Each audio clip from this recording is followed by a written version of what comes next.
Transformer un adolescent en un adulte, est-ce un travail facile? Sûrement pas.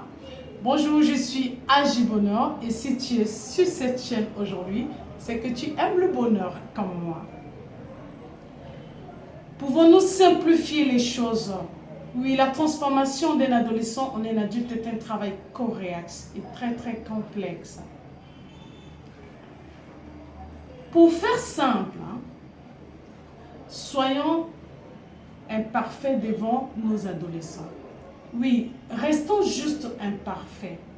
C'est ça qui leur permet de comprendre que c'est vrai qu'ils vont beaucoup tâtonner, mais demain, ils seront des adultes. Parce que nous sommes devenus adultes justement à travers nos propres erreurs, à travers nos propres tentatives.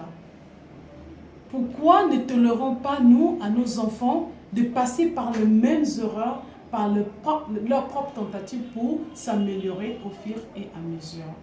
Moi, par exemple, qui te parle aujourd'hui, figure-toi que j'ai été l'enfant le plus difficile de mes parents. Pour preuve, j'ai été leur seul enfant à voix fugueuse et plus d'une fois.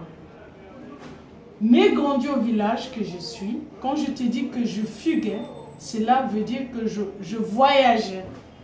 J'allais de mon village pour l'autre village sans l'avis de mes parents.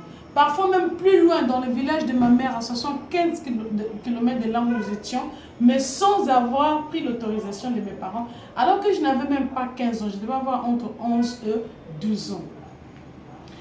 Jusqu'à aujourd'hui, je continue encore de demander pardon à mes parents pour avoir autant fugué. Et parfois, nous nous mettons à rire.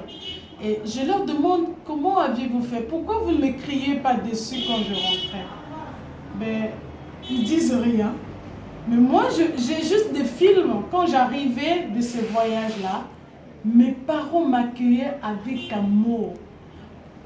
Je lisais dans les yeux de mon père que je lui ai tant manqué. Il tremblait tellement qu'il avait même du mal à me faire le câlin.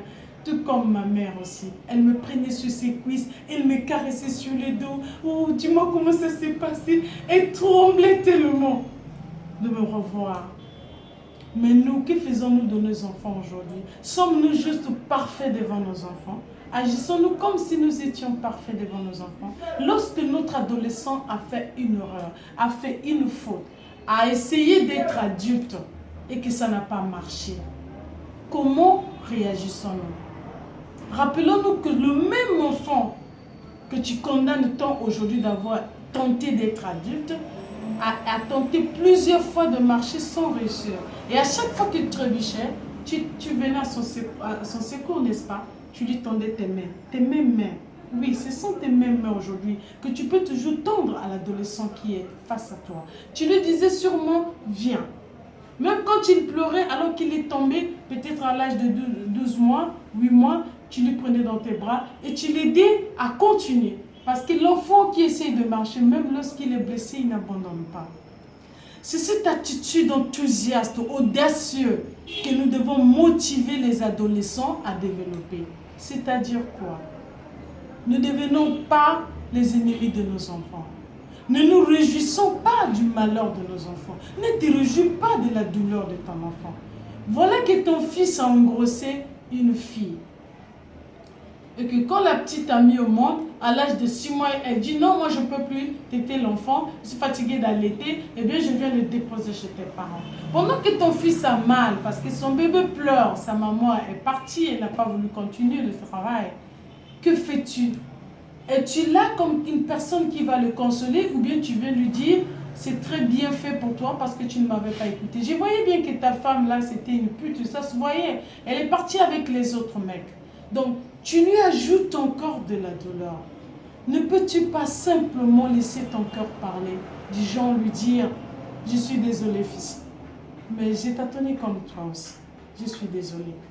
Tu vois, je suis là, je peux m'occuper de ta fille ou bien de ton fils. On va acheter du lait, on va trouver une solution, on va réfléchir, on va prendre soin de lui.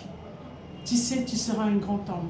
Quand tu auras par exemple 50 ans, tu t'imagines, cet enfant aura déjà 35 ans. Puisque tu l'as eu à 15 ans, mais ça fera l'affaire, ça sera un grand monsieur. Et moi, je suis fière d'être devenu grand-père. C'est ça qui réjouit ton enfant. C'est ça qui lui donne la force de continuer. Savoir qu'il peut toujours compter sur toi. Et ta fille, quand elle a échoué au bac, comment est-ce que tu réagis? Tu lui dis que c'est parce que tu suivais trop les séries. De toute façon, tu ne vaux rien. Tu es une cause perdue, toi. Je savais que je ne pouvais pas compter sur toi.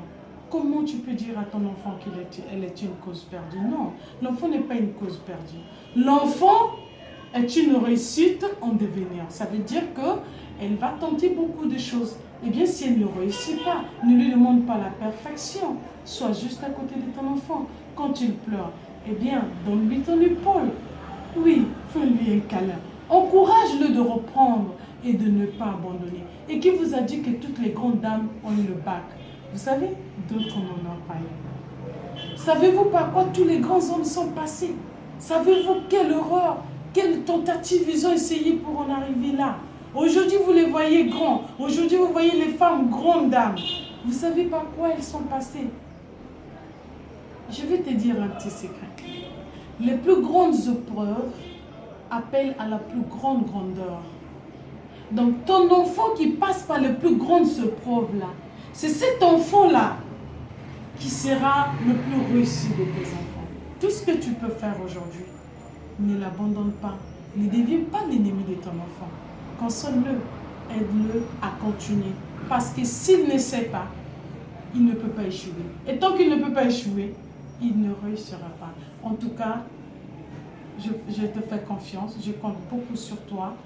Je me dis qu'après cette vidéo, tu vas devenir l'ami de ton enfant et non pas son ennemi. N'oublie pas de liker. Mais au cas où c'est toujours difficile pour toi, tu peux appeler AJ Bonheur au 00 242 06 980 34. À très bientôt.